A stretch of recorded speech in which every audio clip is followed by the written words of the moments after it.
जय श्री हरि विष्णु। कार्तिक मास महात्म कथा अध्याय 9। राजा पृथु ने कहा, हे मुनि श्रेष्ठ नारद जी, आपने कार्तिक माह के व्रत में जो तुलसी की जड़ में भगवान विष्णु का निवास बताकर उस स्थान की मिट्टी की पूजा करना बतलाया है, अतः मैं श्री तुलसी जी के महात्म को सुनना चाहता हूँ। तुलसी जी कहाँ और किस प्रकार उत्पन्न हुई, यह बताने की कृपा करें। नारद जी बोले, राजन, अब आप तुलसी की महत्ता तथा उनके जन्म की प्राचीन इतिहास ध्यान पूर्वक सुनिए। एक बार देवगुरु बृहस्पति और देवराज इंद्र भगवान शंकर का दर्शन करने कैलाश पर्वत की ओर चले।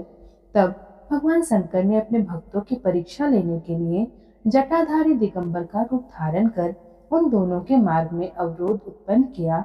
यद्यपि वह तेजस्वी, शांत, लंबी भुजा और चौड़ी छाती वाले गौर वर्ण अपने विशाल नेत्रों से युक्त तथा सिर पर जटा धारण किए वैसे ही बैठे थे, तथापि उन भगवान शंकर को न पहचान कर इंद्र ने उनसे उनका नाम व धाम आदि पूछते हुए कहा कि क्या भगवान शंकर अपने स्थान पर हैं या कहीं गए हुए हैं।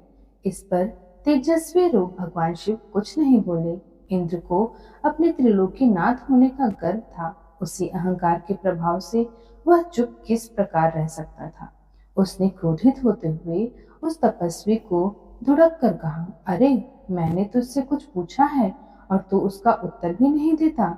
मैं अभी तुझ पर वज्र का प्रहार करता हूँ, फिर देखता हूँ कि कौन तुझ दुर्मति की रक्षा करता है।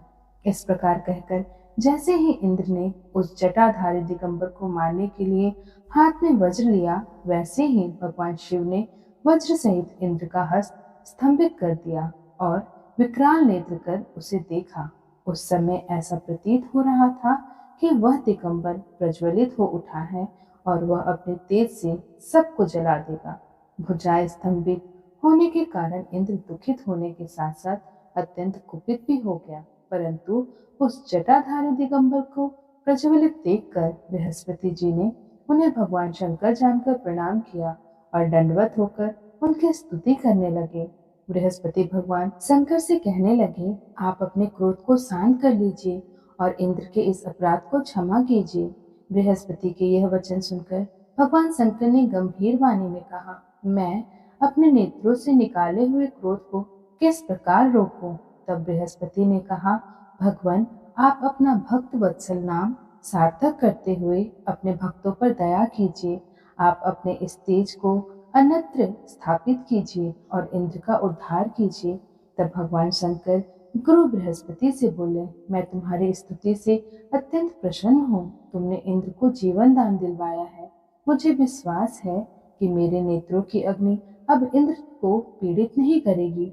बृहस्पति से इस प्रकार कहकर भगवान शिव ने अपने मस्तक से निकाले हुए अग्निमय तेज को अपने हाथों में ले लिया और फिर उसे क्षीर सागर में डाल दिया।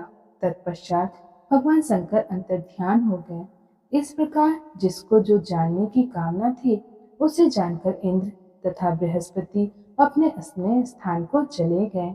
ओम नमो भगवते वासुदेवाय।